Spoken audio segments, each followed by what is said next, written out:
মেয়েদের কোন অভ্যাসটা একদমই ভালো লাগে না? কিচ্ছু না, মেয়েদের একটা জন্মসূত্রে পাওয়া অভ্যাস, এটা আমার মারও আছে, এটা আমার বোনেরও আছে, এটা আমার বান্ধবীদেরও আছে।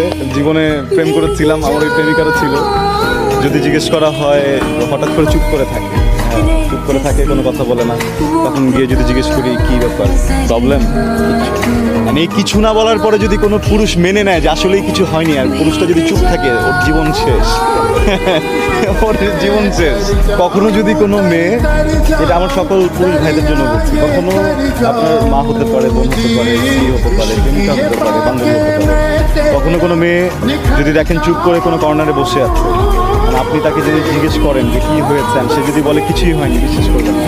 তাকে তারপরে খোয়াবেন, তাকে বলবেন যে সেটা হয়েছে, আমি কিছু করছি, আমি একটু ভুল করছি, আমি সরি। এইভাবে মানে যদি ভুল নাও থাকে, একবার দুবার সরি বলবেন, দেখবেন ঠিক হয়ে যাবে। প্রশংসা করে দেবেন।